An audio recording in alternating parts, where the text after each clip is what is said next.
All right. Mic check. I'm good. So I'm Max Ceron. Ceron, CWB Association Welding Podcast. Podcast. Today we have a really cool guest, Welding Podcast. The show is about to begin.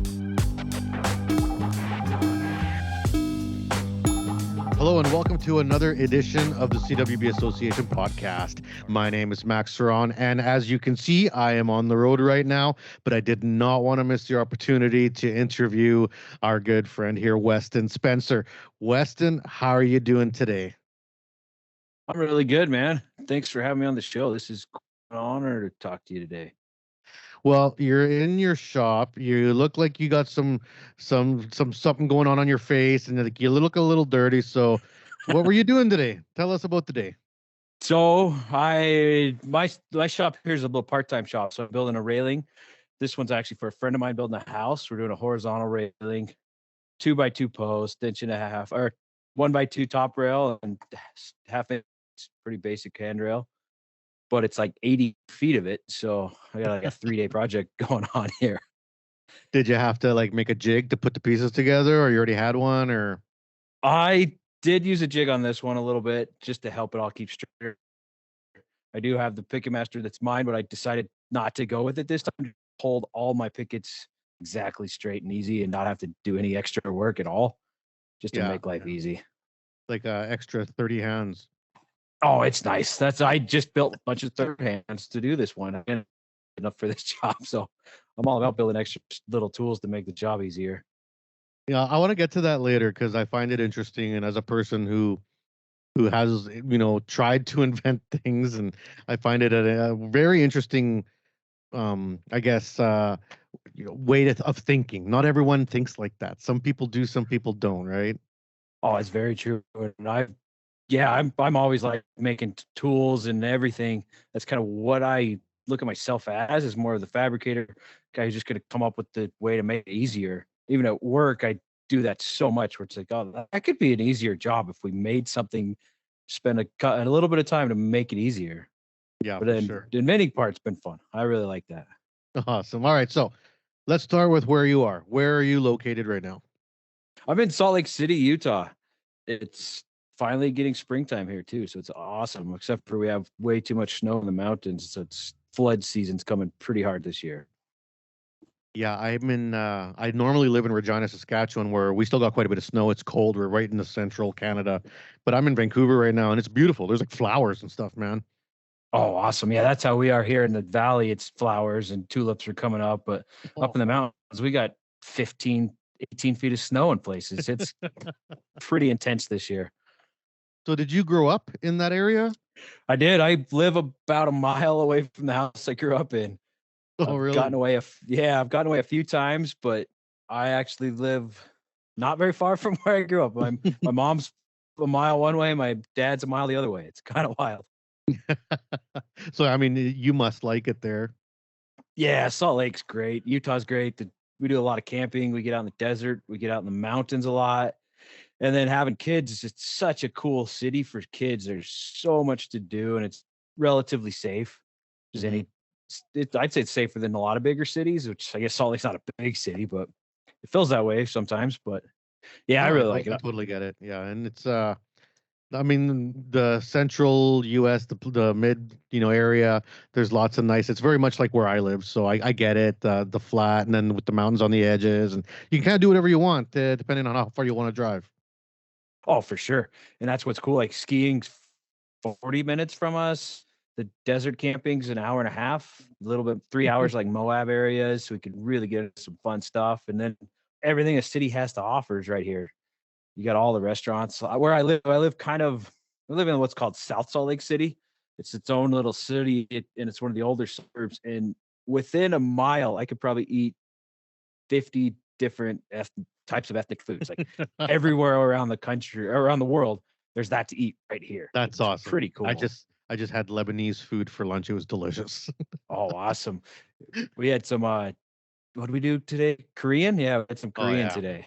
They do a wicked barbecue too. Oh yeah, there's so much good food in Salt Lake, and especially Utah. But All right. So as a kid growing up in Salt Lake, sounds like you love your home. You probably had some history there, probably family there. So, what was the little bit of the kid inspiration into, working with your hands as a full-time job? Were you always a kid that liked to play with stuff, or were your parents in it, or how did it work out? Oh yeah, both of that. So both my parents are creative people. My mother used to do flower arrangements, dried flower arrangements for a living. She still does.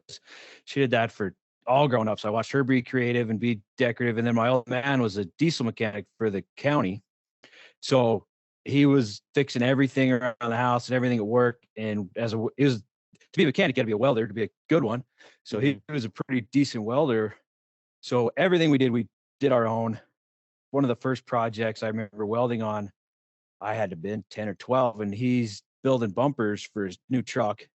It's, hey, come do it. And we're running an old Lincoln stick welder. And I, One of the old tombstones. And it was an old tombstone. Yeah, I still got one in my garage.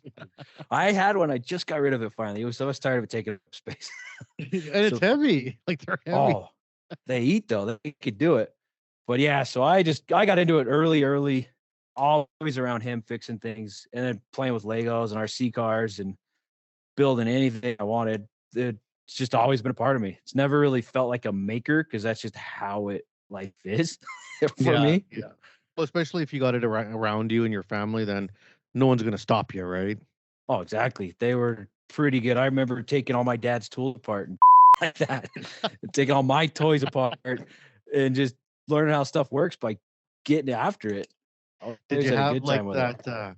Did you have like that bucket or box of spare parts that you don't remember where they came from when you were a little kid? Because I did the same. I took so many things apart and then put them back together, and then I had this like ice cream pail full of little screws and springs and pieces, and I was like, I had no idea which toys I forgot to put them back in, but I knew someday they'd be handy. Oh, exactly. I remember quite a few of those. I remember getting my first tool set at like 8, and I think my parents regretted that one pretty quick because everything they bought me just came apart.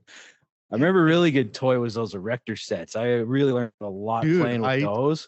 I am amazed you know what those are. Not too many people know what erector, because it was like the level up of Meccano. Meccano was like for babies. Erector was like the real deal. Steel, nuts, screws, bolts, gears. You had electric motors. Man, erector was the bomb. I had tons of them.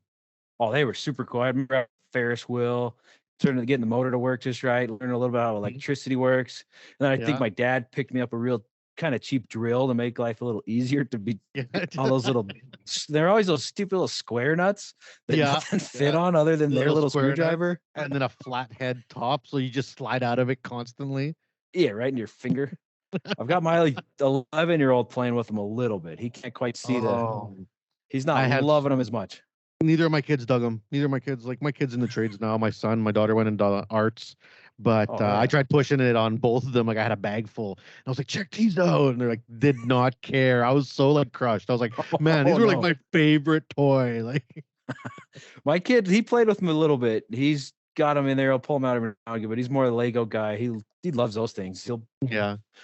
But more building the kits. He's not doesn't sit there and make his own stuff as much as we used to do when you had 4 kits and you had to just keep redoing it over and over again. Yeah, I had cousin Jimmy's leftover Legos, and half of them were Chinese and weird colors, and they didn't fit right. You stuck them together and they never came apart. You had to bite them apart and wreck a tooth. Yep. Oh no, that's funny.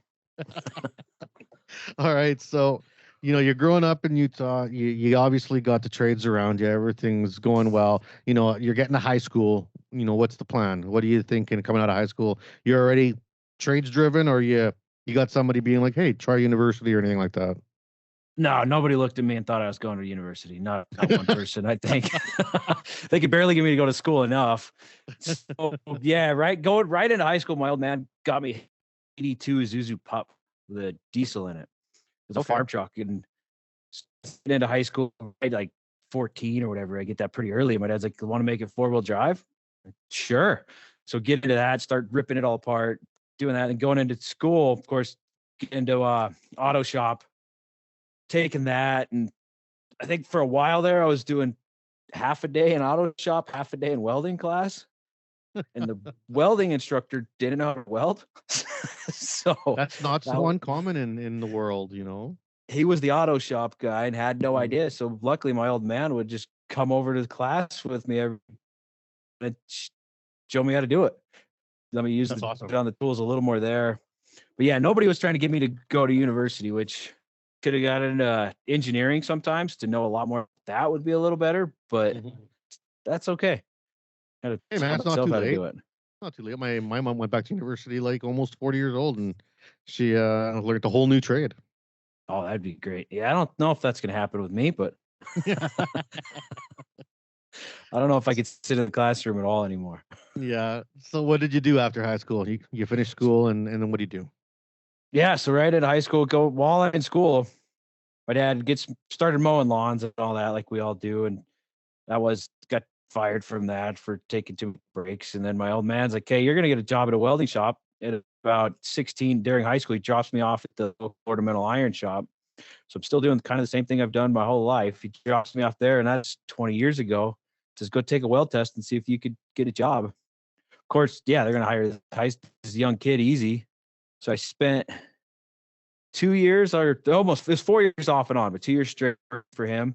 He liked me so much at that weld shop that me come in once school started up again after summer. I was going to high school, and he said, "You want to just come in after school?" So I'm the only one in this shop building handrails all alone, following his blueprints, learning all the cool tricks. It was pretty good setup to learn so much about handrails. And then I got into installations a lot with those guys too. So it's been a pretty good process with doing all that stuff forever. It's interesting. Handrail gets I don't know, it's like a bad name in the world. Everyone looks at handrail and thinks, oh yeah, a big deal, handrail. But for anybody out there that's actually done it commercially, it's hard. And to make it look right and to make it look smooth and clean and like, I mean, we've all seen handrail, Oh right? yeah. Oh, definitely. And there's so much money in it. I get that people they don't, yeah, it's not the best thing out there. They think you don't know how to weld or whatever. But yeah, we can weld just as good as anybody, and we can pull measurements and build something out of a pile of sticks. And yeah, it has to look great. It has to fit up good. There's so many ways to screw it up. It's insane. Yeah. It is just I think it's one of the harder things to build, because there's so many ways to screw it up. If you miss 1 inch anywhere, you're screwed. And it's you can also make it quick and easy, but and everyone's different. You have to be a bit of a designer at the same time. Yeah, the elevation on the ground changes. Like, I mean, you got to be like, oh, that's actually not going to work. You're going to have to be zipping that apart on site to pull it here and push it there. And oh yeah, and there's so many guys doing handrails right now that they're all crushing it. Guys making great livings doing it and started huge companies out of it. There's so here in many Canada, not recently, but I'd say maybe 15 years ago, because now I'm old. They actually brought in like a code for welding handrail, because there were so many people getting in the game that were just pumping out handrail, and then somebody goes to lean on it in altitude and the thing snaps and you fall to your death. So the Canadian government was like, no, we're gonna have to put in some rules for handrail, because like not everybody should be out there doing it. Like, you should do it, you should do it right. That would be nice. Yeah, here there's nothing. Of course, you don't know. You can barely know how to weld and get a job doing it and doing your own company. There's some really bad stuff definitely going out. But America in welding codes, like, there isn't any, so it's a joke. But yeah, that is an issue with handrails for sure. That anybody's getting into it, they don't know what they're doing, and then they'll get their bids because they're cheap. And I don't know how some of those guys even do it for this, how cheap they do it. They're stealing the metal from work or what they're doing. Yeah, or they're picking up pallets of steel on auction from, there's ways to do things super cheap, but like, it's so annoying. Oh yeah, and that's one thing the local area like Utah's trying to crack down on by making you get a contractor's license, making people be a lot more responsible. But yeah, there's no real welding code for it. There's all the structural codes of heights, and that's about it, which can get you in trouble too if you don't know all those pretty quick. And then you got to redo your whole job you just did and get it repainted and all that. So there's a gamble with hand railing for sure. Yeah. So coming out of school, you're working, you're doing the ornamental iron, and how long were you in that same gig for? Because that's not what your full-time gig is now. So there was a transition somewhere. There was. So got into skiing pretty young because we're in Salt Lake, so the skiing's really close. So I'm like, yeah, this is kind of lame. So I'd weld in the summer, I'd ski in the winter, I'd work at the ski resorts, worked on the parking lot crew, stuff like that, had a good time.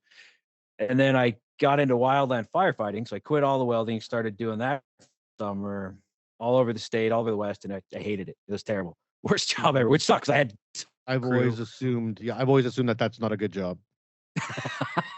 Well, I thought it would be awesome. I love hiking. I love camping. Oh, let me go turn that off real quick. Yeah, all right. But yeah, back to the story. So I was got into wildland firefighting and just didn't really love it. It wasn't that much fun. And I had met a girl before we started that season, and she was in New Zealand skiing for the summer, which is winter down there. And it turns out she's my wife still. So this all worked out amazing. So I said, I don't want to fight fires and camp in the woods and get yelled at by all these ex-cons. I want to follow her.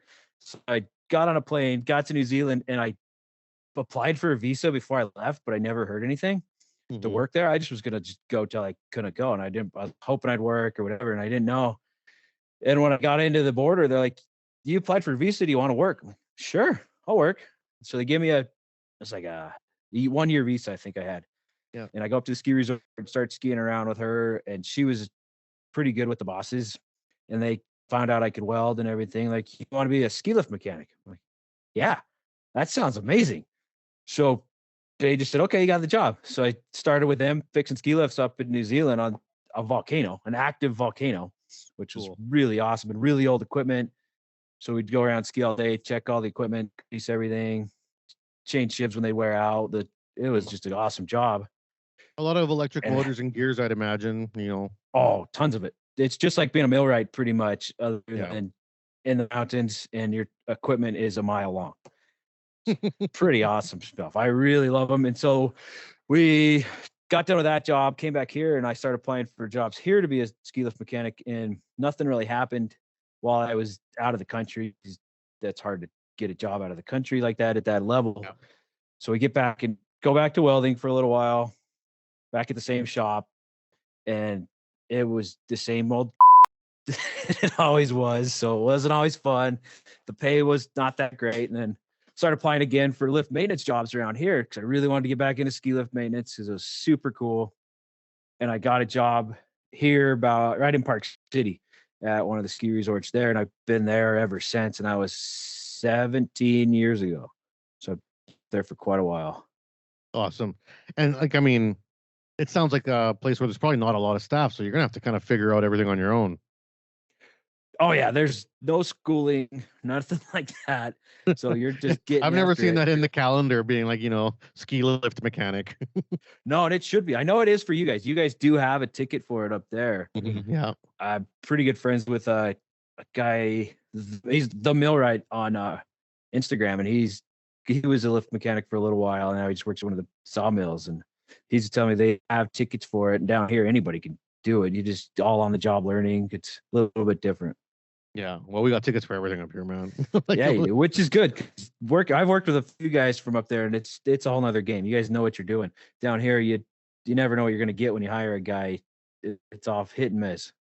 Yeah, we're pretty competitive up here, and there's not as many of us, right? There's not as many as well. Look at how big our country is. So, there's people fighting for work up here, the good jobs. So it's like those certifications give you the leg up if you want to get those sweet jobs. Yeah, I bet it's a really cool way to go. I wish they do something like that here. I really wish that it would be an option. I like that it's not mandatory in the States for most jobs, but sometimes it'd be nice to be able to go through and have a path for a kid to get into and know he's going to get a job. And yeah, there's the union ones and all that, but your grandpa had to be in it and your dad had to be in it. Yeah, unions in the States is a lot different than up here in Canada. It's not anyone can just walk in. There is still rules, but you don't have to have family, and you can have anybody sponsor you. So it could just be someone that works in a union. Yeah, but like I said, the U.S. has got a lot more people, so I'm sure it's a lot. They got to control that stuff a lot tighter, right? Oh yeah, and that's where we're at. Getting employees is just hard enough. Just to sit there and run the ski lift, let alone to be a skilled laborer on the mountain and a trades worker, know what you're doing. So we found most of the time we're training from within, getting kids who really seem like they would care and want to learn how to do it. And we just show them how it all works. It's pretty similar to how I got into it, but I also came from a diesel mechanic father, and welding helped a lot. So I've taken that at the resort, and now I'm the lead fabricator at the resort as well. and I manage all the gearbox work and the diesel engines too. So I'm pretty busy right now up there. There's quite Yeah, a that bit to sounds do. like a lot to do, and like I mean, and you've been there a long time, so there's probably a lot of trust too, right? Yeah, there is. It's nice when they just say, take that bowl apart, and you got to go rig a rope. And I do a lot of the heavy rigging, and we're rigging ski lifts, so it's 40,000 pounds of Mhm. rigging that we're trying to take apart. And you're clamping these big plate clamps that are a foot long with 20 bolts in them, and you got to torque them all just right. And then you do a big block and tackle system with steel cable, so you can pull the slack out and it fix the haul ropes or take it off of parts or whatever. So it gets pretty intense when you really sit back and think about what you're doing. You're messing with some really expensive equipment and very dangerous equipment. So here's a question for you: doing what you do, you know, you say there's no school and everything's kind of taught within. Now you look at your job, and how do you develop like procedures, even internally, like with you? Do you write things down? Like, what if you get, you know, sick tomorrow and you're off for a month? How's the next person going to know what you do? You know? Yeah, that's sometimes is the problem. There's a lot of procedures written down that are in manuals, and the manufacturers have quite a good procedure set up. So you Okay. can go into those manuals, you can read how it works, and then it helps. We're in quite a large crew of 25 guys, and a lot of us have been there for quite a while. And there's some old timers Okay. too, who've been there for a while. So there's been some stuff written down. It should be better than it is, but it's just how some companies go. That it could be a little better. So yeah, it's a little tough when the certain people got to jobs they maybe shouldn't have be out there. There's just got to be a lot of oversights. I Mhm. hope it changes where there is more. Hey, and not everybody likes to do that change. Like I got, Oh yeah, I got fired from a job. Here's a crazy story. So I used to, when I was younger, I picked up a whole bunch of stainless steel tickets because I was like, you know, this is my way. I want to be a stainless steel welder. And I got like my flux core, my MIG, my TIG. And back then you had to do like 304, 308, 309, 316, like all separate class tickets, which is annoying here in Canada. They changed it now. But I got all my tickets and I got a job at this place that did conveyors and augers all in stainless for like food production. oh So cool. it was all like, you know, food grade stainless, but big conveyors and big hoppers and like Oh cool. lift machines. So it was kind of cool job. But the way they ran this place is it was a bunch of old dudes who were awesome. Like they taught me lots about welding and fitting, but nothing was written down. Like dude, like no blueprints. Like Yeah, everything was like guys running string to make circles, and like these were like old school dudes, like not even yeah. math. And I was like, okay, I'm a young guy at the time. I went to university for like computer science for like 1 year, but in that year, I got pretty decent at. I was not scared of computers, right? So Yeah. I was like, you know what? I'm gonna help the company out, and after hours, I would like make a blueprint of the things I had done throughout the day. Nice. I thought I was being a keener, right? So, like 6 months into this job, I go to my boss with this book because this is still like before like really internet. Like this was like 97 or 98, Yep. and I take this book to him with all these prints that I had made, and I was like, "Hey man, trying to be helpful here, and here's a book of prints." And he's like, "Who did these?" And I was like, "I did." He's like, "Who said you could?" And I Oh was like, "Well, no. I'm just trying to help." He's like, "That's my intellectual property. What if you sell these to somebody else?" And I was like, "Well, I wouldn't do that. I work for you. I'm trying to like help you." And he's like, "You got to bring me your computer from home so I can delete your hard drive. This Whoa. is you've stolen from me intellectual Oh property." no. And I was like, like I'm an 18-year-old, 19-year-old kid. I was like, and he's like, go. And I was like, I'm not bringing you my computer from home, dude. Like, I'm not doing that. And he's like, well, then, like, I mean, if you don't bring it, I'm gonna call the police. And I was like, you know what? I quit. I'm out. Yeah. I tried to be helpful. Obviously, we're not on the same page. This is not cool. And I had to quit. And I felt really like shocked. Like I thought I was being helpful, but Yeah. I got like Wow. slapped right in the face there. Some people, man, some people don't like change, and Yep. they're stuck. They're like stuck in their ways, and it is what it is.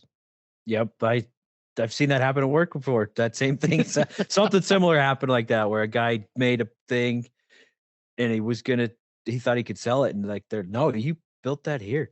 It's kind of the Yeah. same but different, where that's not Yeah. that's not how this works, man. You built that at work. So he was trying to steal the property a little Yeah, he bit, was so. stealing.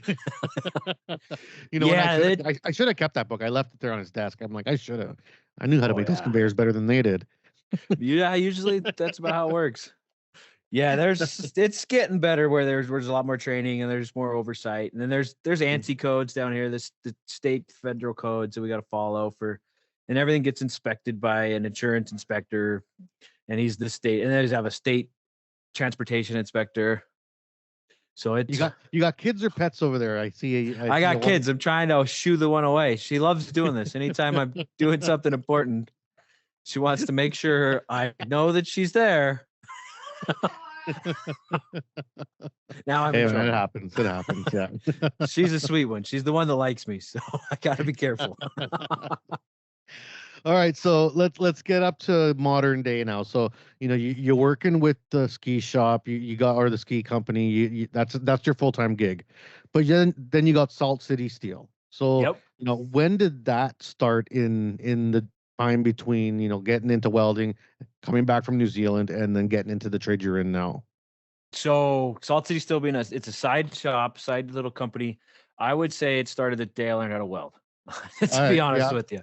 Yeah. As soon as I didn't have names for it or nothing, but I've always had a side business. As soon as I especially got a job welding, or even before in high school, I was building bumpers for teachers. Like, remember the teachers came up to me like, "Hey, you build that bumper for your Jeep. You want to build one for mine?" Like, sure.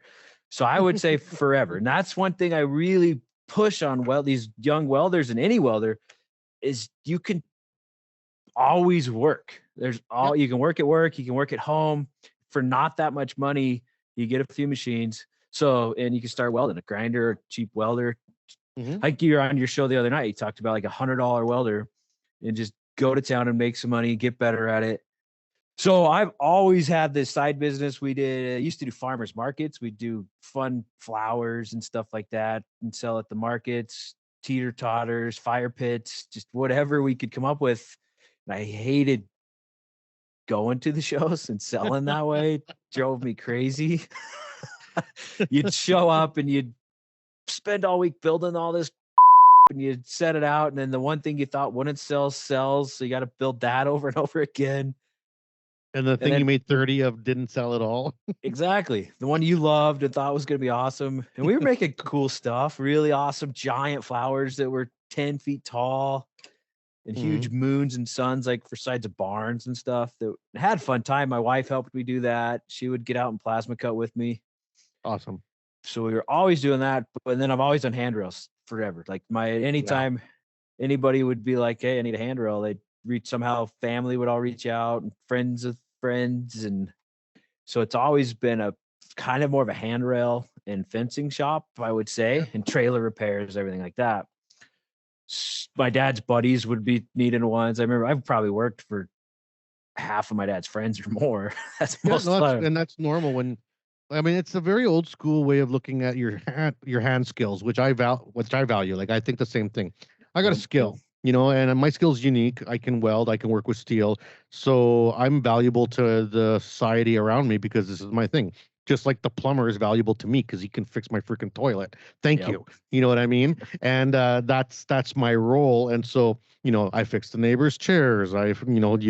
But not everyone's like that. I know lots of welders. I would say most welders don't even have a welder at home. They go work all day, 10 hours.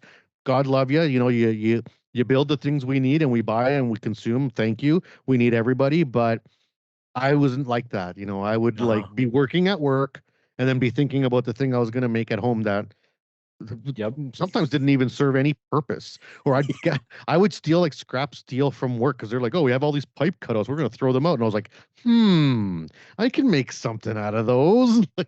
Nice. Yep. I was exactly the same way. And I've always have been. Like, any equipment at work that breaks, I'm like, that gear's junk. I want to take it home. I got one sitting right here. I can't even pick it up. It's so heavy. It's a big ring and pinion that's 24 inches across almost. You could make maybe a big spinning display for like a car or something. Yeah, it's exactly. I have no idea what I'm going to do with it, but I brought it home to do something with it. But no, it's like you said, like, you will help everybody else at home and you have a shop at home. Growing up, my dad did that. So I guess that was a big encouragement. My mom worked all the time at home. So you had a shop and you did stuff. Like, I didn't know that people didn't work extra. And yeah, I make good money at work, but I know I can do it and I know I can make more money. So yeah, I'll work 2 days a week extra. we usually work 410. So I got 3 days. Yeah, You I worked work at least, 410s for decades. Yeah. and it's a great way to do it. To spend at least one of those days working on somebody else's project, one of those days working on your home project, and maybe then you get a day off to go camping or go play with the kids. But Yeah, I exactly. just always looked at, if you know how to weld, just keep doing it. Get off work and Yeah. go make some more money. Yeah, some people are happy with the amount of money they make it work. I've never been. If I don't, I feel like even if I had like a $200,000-$300,000 job, I'd probably still want to go tweak on something and make some more money just because I Yeah, can. no, it's exactly the same thing. Like, I am not even kidding about those pipe cutouts. I got like I'm building fire pits in my backyard right now for no reason. Like, I'm gonna give a few away, Yep. but hey, I got a bunch of cool. They're like the side windows on pipes I got cut out for inspection. So they're like an Oh, 8x8 semi curl. So you stack these and they kind of just naturally make like a flower shape All fun. just because of the what shape they are. And I was like, Yeah. oh, dude, I can. And they gave me like 200 of them. Dude, Oh, I can make shit. like 30 fire pits out of this and I sell them on, Craigslist or something like Oh that. yeah, and they will. People love it. They love all this goofy stuff we make, and it's so much fun. Yeah, I've got the pipe is one thing I've never really messed with much. At work, I'll repair this. We have snowmaking lines, so there's pressurized Mhm. water pipe and air pipe. I'll patch it for them, and it's terrible job. You're down in a hole in the dirt, Yeah. welding 25-year-old pipe that wasn't Yeah. coated, and it's paper thin. And I'm putting just patches on it. You're just Try it. blobbing steel on it. Yeah. Yeah, or we'll cut like a 4x4 section of pipe, stick it on it, weld around that, and hope it doesn't blow through, just Mhm. to save them a year. Push the replacement down the line. That's about all I've messed with pipe, and then custom handrails and stuff like that. But pipe is one thing that I am not that good at. It's I a tricky got one. my certifications in pipe, but I actually didn't enjoy that life. I didn't enjoy being a pipe welder. It was not my gig. I'm a shop guy. I'm a fab guy. Yeah, I did a little bit of field work for a while. I'm too much of a baby. I don't like being cold or wet. And yeah, it was all right when I was young, but then I was like, I feel like I can avoid this if I play my cards right. nice. Yeah, the travel work does that. Having kids, I had kids pretty young. I was about 23 or 24 when I had my first kid. So Mm. I didn't want to travel. I wasn't interested in leaving town to go do any of that. And yeah, there's way more money in it. If in any line of work, if you Mhm. leave to go to work, you're gonna make a lot more money than just being stuck at home, no matter what career you're in. But I never Sure. wanted to. So pipe is one thing I never had to deal with. And it's just I'm not that good at moving my hand too. Like I like keeping my weld hand steady. So arcing that hand is one thing I've never been that good at, and keeping that arc, it's just I don't like doing it. I like being steady and kind of the same thing. I'm a baby when I'm welding. I like keeping it nice and flat. Yeah, yeah. Well, why not? Use gravity. It helps you out. Yeah. Yep. I think so. All right. All right, so this is a great time to take a break for our sponsors. We're gonna just take a 5-second break, and what we'll do is when we get back to the show, we're gonna talk about the things that now, like we're up to today now. So what's Weston doing in his life with Salt City Steel. You got an invention out. I want to talk to you about that and that process, which I think is going to be interesting, and then we'll take it from there. How's that sound? Sounds amazing. All right, so we'll be right back, and everyone, don't go anywhere. Take a listen to our sponsors that help support the show. The CWB Association is new and improved and focused on you. We offer a free membership with lots of benefits to anyone interested in joining an association that is passionate about welding. We are committed to educating, informing, and connecting our workforce. Gain access to your free digital publication of the Weld magazine, free online training, conferences, and lots of giveaways. Reach out to your local CWB Association chapter today to connect with other welding professionals and share welding as a trade in your community. Build your career, stay informed, and support the Canadian welding industry. Join today and learn more at cwbassociation.org. And we are back here on the CWB Association podcast. And I'm here with Weston Spencer of Salt City Steel, who's in South Salt Lake City. And we're having a good conversation about stuff, building stuff. Oh yeah, this is great. Thanks for having me, man. I really enjoyed talking to you. I listen to your show not as much as everybody else, to be honest, and I just kind of want to keep listening to it because you got some really good guests on here that I got to catch up on a lot of episodes. Well, I appreciate if you even listen to one because hey, that's cool. No, they're great. I've listened to 5 or 6. I just got a lot more to do. Well, I think we're on 120 or something like that, so you got a Oh, ways to cool. go. So Nice. Good for you. That's I'll never awesome. catch up to Jason unless Jason stops recording for a year. But I'm coming up on him. You know, He's killing it. He is the top of the industry right now. he So is. He's top dog. Yeah, and he's amazing. And I love that he's my friend because you know he helps me out. You know, and we do stuff together. It's a blast. I don't think there's anybody that he's not the friend of. I think he's one of the nicest guys ever. I met him down at Fabtech. I was on his show, then we met at Fabtech, and it was an awesome guy. Really Well, let's good talk dude. about that. That's a really, good point. So, we got your information at Fabtech last year in Atlanta, and Yeah. you met Daniela, who is like our manager here for the podcast, and she got this all set up and started. Now, the conferences, what are they for you?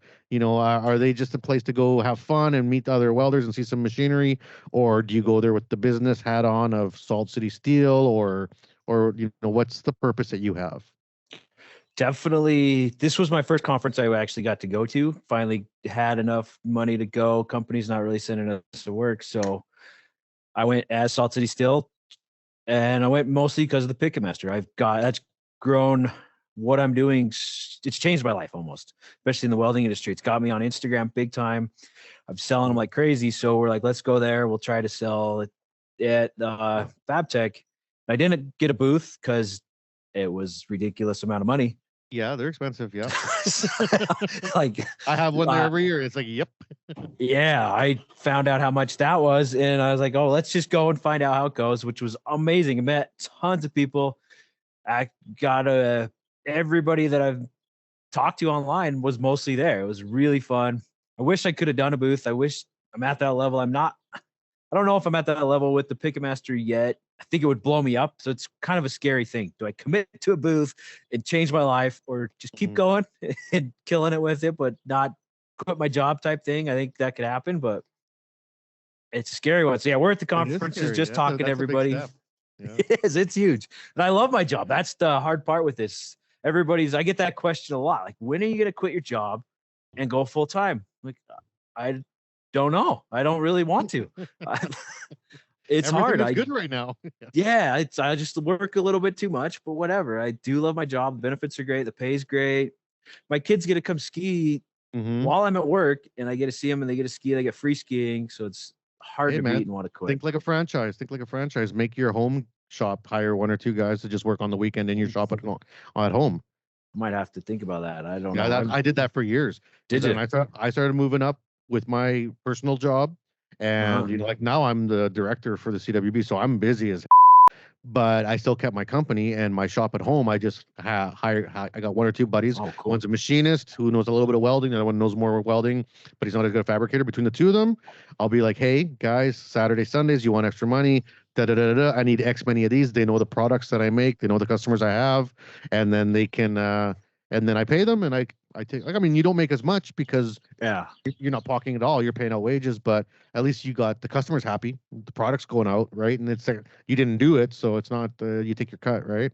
Sorry, I like that. Talking business here, but I think that's why people are listening. So yeah, I like that idea kind of a little bit. I could probably handle that. I don't know if my wife would like guys just hanging out in her backyard all night or all day. That is a thing that but that's when you get a shop and you just keep going. Exactly, that's what you do. Like, I mean, I have a garage that's separate with its own entrance and door, so it's not too bad. But it's definitely like, hey, there's a guy in my backyard smoking. It's like, oh yeah, sorry, I should have told you. Yeah, that's where I'm at. That's why I bought this home.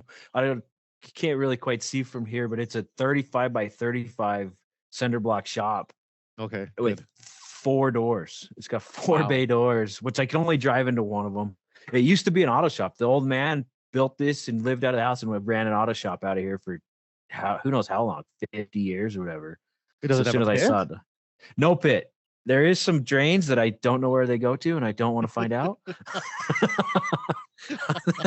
They worry me a lot that one day that could be a problem.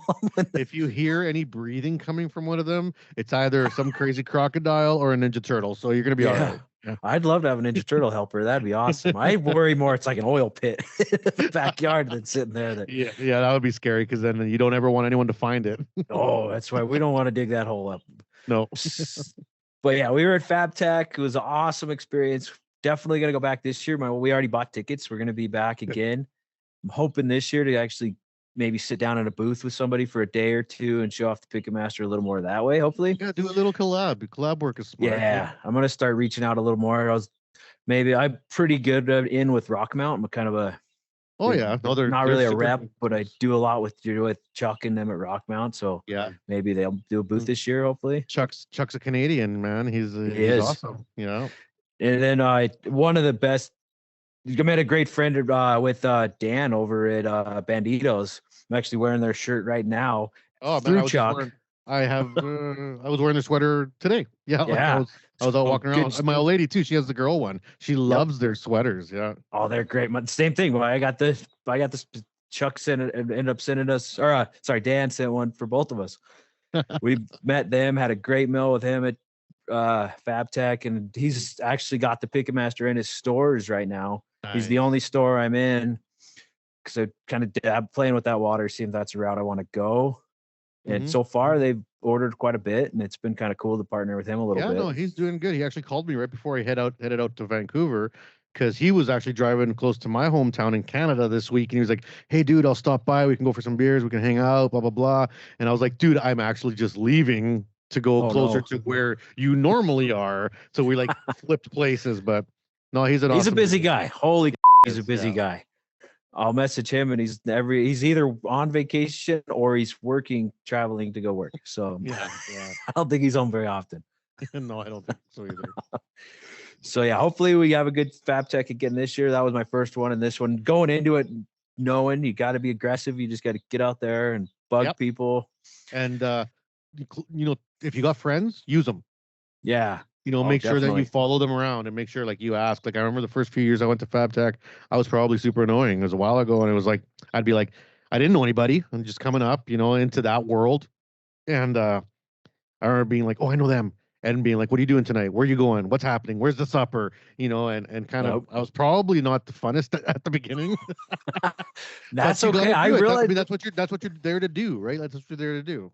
it is, and it's a little bit hard your first time doing that. It's nerve-wracking and having to get out there and be that what's the word for it? Get Assertive. just assertive, yeah, and just not being shy. And it's super cool to get over that and how powerful that makes a person that can get out there and do that. It's pretty cool. With doing the Picket Master, that's what I've learned. Yeah, now with what you got going on Picket Master, all the people on Instagram and like the Beckers and everybody, man, everybody now. You're gonna be out there. Yeah. It's gonna be easy now. It might be. We'll see. Hopefully, I get into a booth this year, and that would really just change the world. That could be pretty fun. I just don't want to commit to that $20,000. Yeah, no, they are expensive, and that's without the soft carpet. Once you get into the conference world, you start looking at the carpet and being like, man, they got the fluffy carpet. You know how much that fluffy carpet costs? Like, oh man, some of those booths for those equipment and stuff was insane. You go to like the Hypertherm booth and you're like, man, look at how nice this is. They got a water machine. What the like, and then those other ones that were like for the laser machines and stuff, and the robots that are like they're like 40 by 40 and 60 by, they're huge or bigger.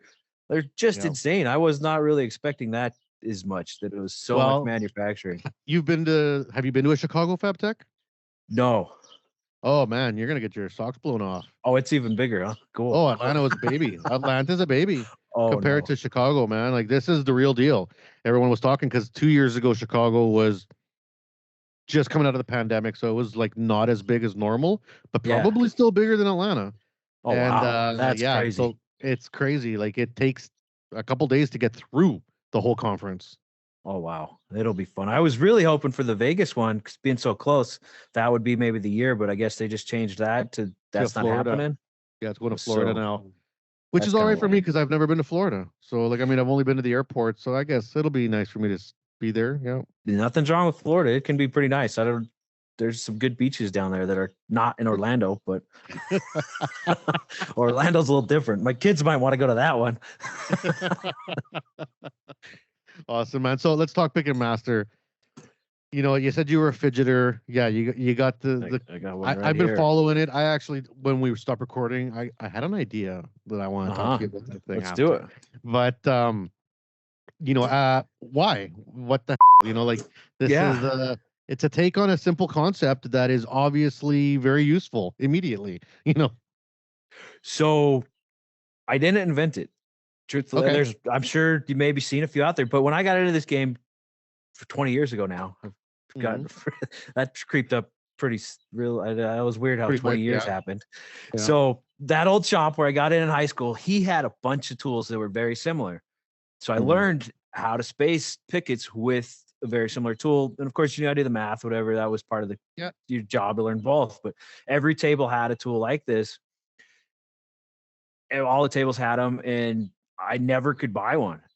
I'd look online for a day, never could find them. Look online every couple of years, never could find one. And I hated doing the math. It always, after using one, something similar, I hated it because it was a waste of time. And you'd be on the calculator, you'd figure out your spacings 4 and 11/16. Then you got to lay them all out. You know. Yeah, and I gotta keep going 4 and 11/16. That's stupid. And then you'd be in the calculator, you'd hit the wrong button, it all erased. You'd have to start over. Or you'd use a spacer and you didn't cut it quite just right. It was a little too short, a little too long. Your ends are wrong.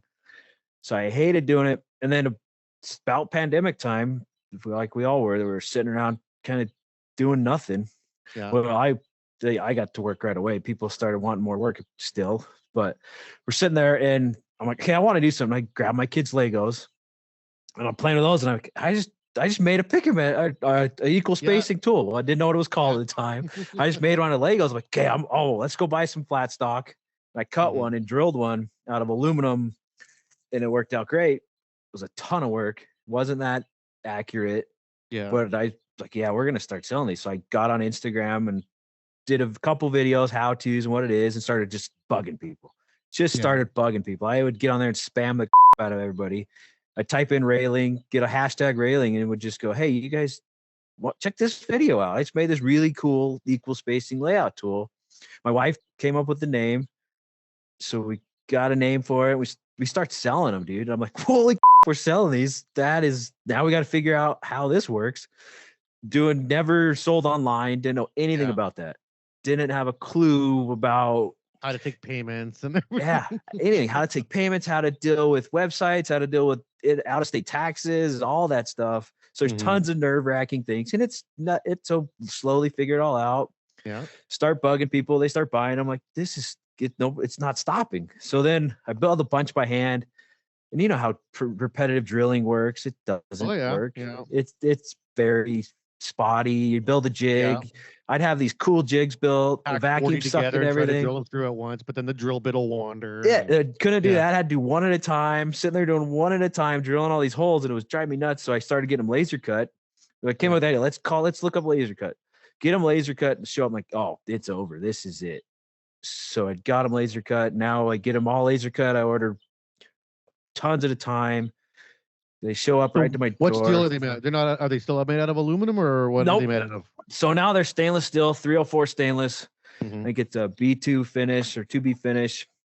And they come really clean. I pay a buddy. He reams every single hole, so the holes are as on point as they can be.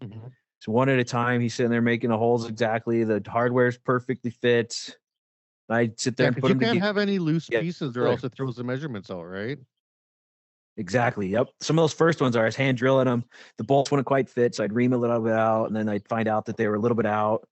And it's a hand drill, so you can be a little bit off. It's not like we're building rocket ships or even like pipe fittings where you don't have a lot of fudge. It's a hand drill. If it looks good, it's good. Yeah. So if it's off, as long as it's centered, it's all right. Exactly. And so that's where. But now they are tight. They come with. I have a 12-point version, which is this one here.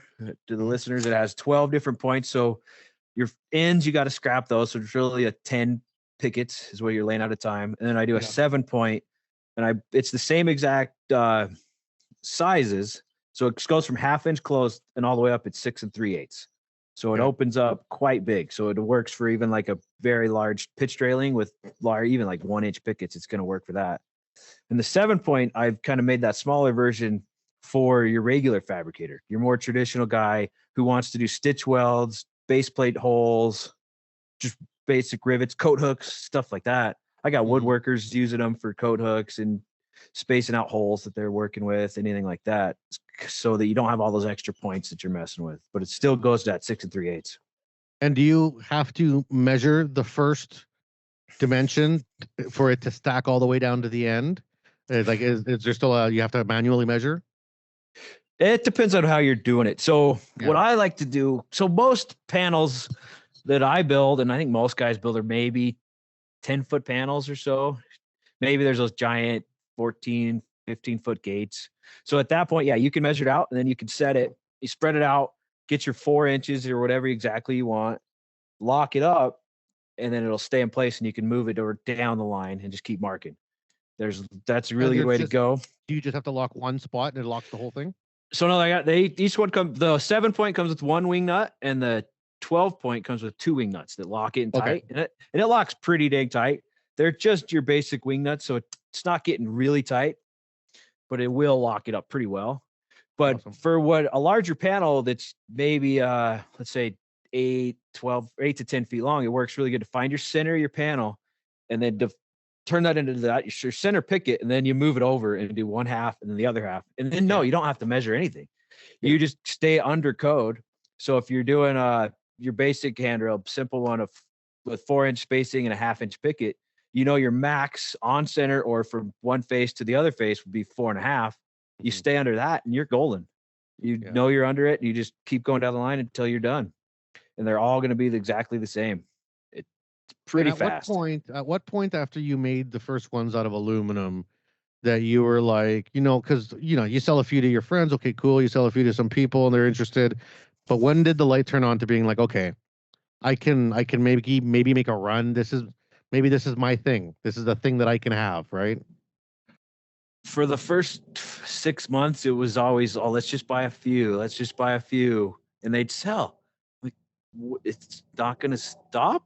And you're always a little nervous. Oh, maybe this is the end.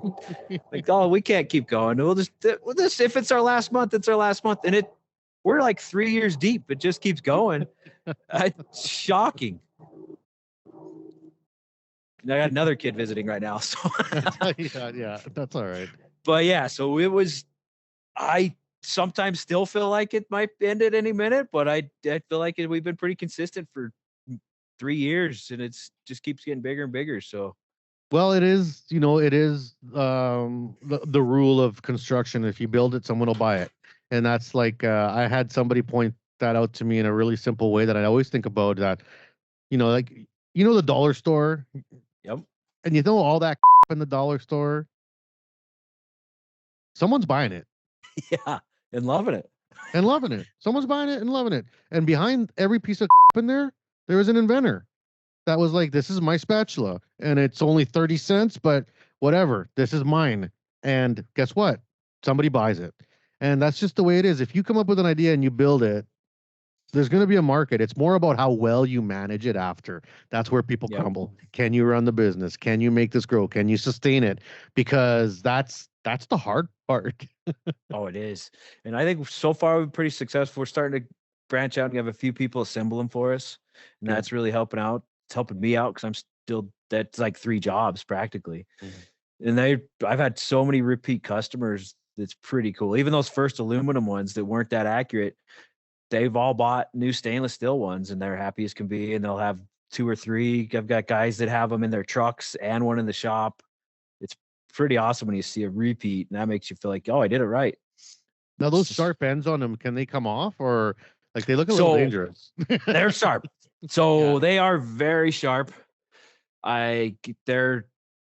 Depends on the quality of the laser of the day is how sharp the edges are, but they're pretty, you don't really get cut on the edges, but the points are sharp, and I like them sharp. So it gives you a really defined spot to lay out with. Yeah. You're not kind of running off of a curve and being able to mark it in the wrong spot. So they're pretty sharp, and they can drop and you dent them and all that. And that kind of sucks. But the cool part is I sell individual blades as well. So a guy or gal can actually Replace one. customize. Yeah. They can replace one and they can add on. So normal 12 point, they're always like, I'm always laying out 13. Everybody gets their certain designs of railings and fences and everything they're building. So they could come in and add one or two on and customize it so it works better for what they want to do, or take them off. If they find they're never using one, they can just take a few off. And that's been a really good benefit. And that's kind of why I do keep the hardware with nuts and bolts, so that's repairable and not just to have to replace it every time something happens. Like an erector set. Exactly. It's pretty much an erector set. I've definitely sat down and made funny shapes out of it and done some pretty cool stuff with it. Now, it's pretty much exactly what it is. Yeah. What's next? Like when you're looking at this, and when you're the type of person that likes to invent things, you always got little ideas in the back of your head. Have you started thinking like, I'm going to take on another project, or you just want to run this one for a bit? No, I'm going to run this forever. The people are going to buy the Picket Master for the next 30 years. So that's going to be there as a staple. And of course, you got guys you're looking up to, Fireball Tools and those guys who have done this. And that was a big watching him just come up and kill it. I'm like, holy crap, I can do this. If he did it, why can't I do it? Absolutely. So that's, I definitely, there's some more tools in the ideas in the making. It's the part, just like anything, trying to make it cheap and affordable and being scared. So that's some of my ideas of trying to make it so, because it's already a pretty expensive tool. So that is one complaint I get, that it's a little bit higher price for people. So it's finding this next tool, and I have quite a few ideas, but it's just trying to get the production down that's affordable for me to do it, and it's affordable for the customer to buy it. I have some ideas I definitely think people would love to use. It's just getting them affordable. And I don't have a machine shop, missing all those tools. That's one thing I don't know a ton about. I'm learning now. It's kind of where I'm at. Well, it takes time if you're doing it like grassroots like you. It just takes time. It does. And it's an ebb and flow based on what you can handle, as well. Yeah. But I mean, you're making those ones out of 304 stainless now. They look like they're what, like a 332nd thick? They're 14 gauge. Yep, they're right at 14. Gauge. So they're really durable. Yeah, that's going to last. They last forever. You can even hammer them back into shape if they do get dented. They'll last forever.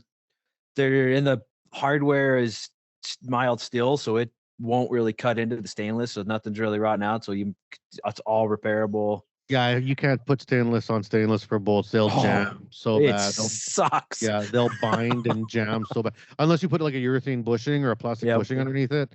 That's a trick. As a guy who worked with stainless for 20 years, stainless on stainless is like instant death.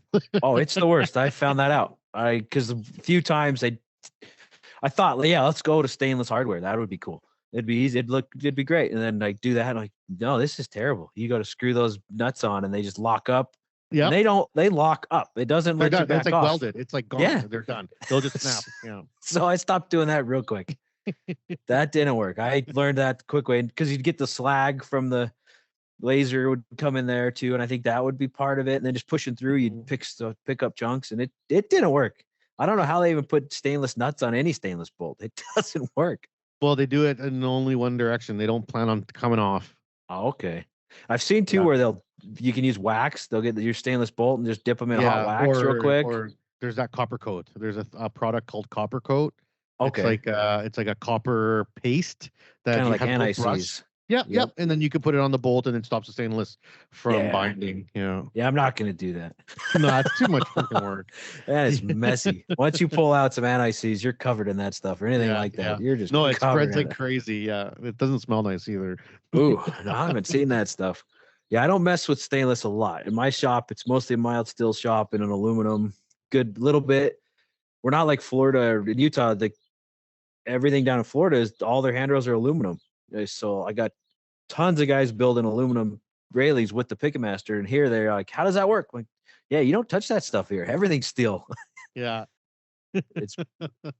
So we do a ton of steel and tiny bit of stainless. I'm not the best TIG welder either, so I do a little bit when I can, but I can glue the stuff together, but it ain't nothing I'm posting on Instagram.